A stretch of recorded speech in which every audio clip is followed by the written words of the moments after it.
Every school has that one place you're told to avoid. At mine it was the old south wing. While the new building was all glass and bright lights, the old wing was a decaying concrete skeleton. When I was a freshman, the seniors gave us 3 rules. Never go to the old wing after 8 p.m. Never go to the top floor alone. In the top floor girls' restroom. Never enter the 4th stall. I laughed. I thought it was just a tired hazing ritual meant to spook the new kids. I didn't realize that some rules aren't made to be broken, they're made to keep you alive.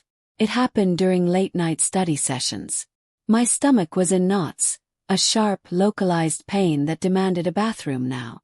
The new building's restrooms were packed, a line out the door. Desperate, I bolted for the old wing.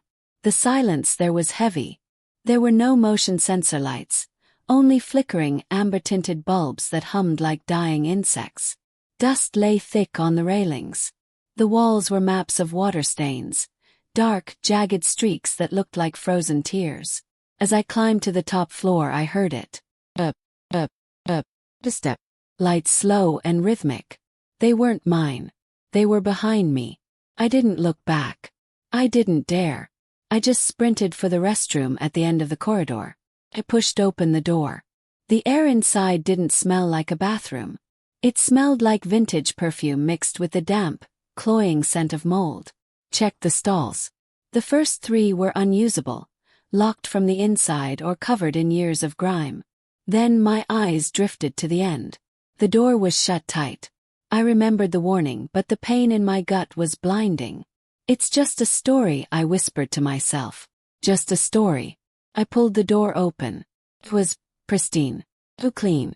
The tiles were blindingly white, the mirror was polished to a silver gleam, and there, hanging from a rusted hook, was a floral-patterned handkerchief, washed so many times it was turning white.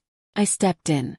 But before I could even move, a voice drifted down from the ceiling. "You're in my seat." Froze. I couldn't even breathe. Slowly, agonizingly, I tilted my head back to look at the gap between the stall wall and the ceiling. A pair of eyes was staring back at me. They were massive, perfectly round, and starkly black and white, but they were hollow.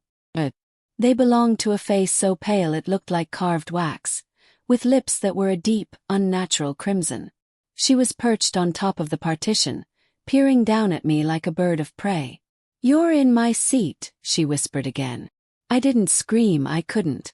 I scrambled out of that stall, tripping over my own feet, and sprinted for the exit.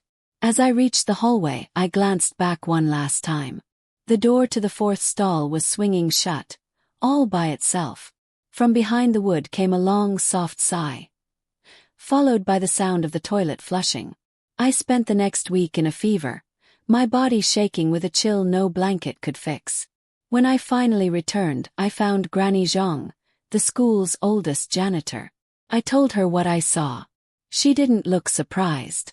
She just went quiet for a long time before she finally told me the truth about what happened in that stall years ago.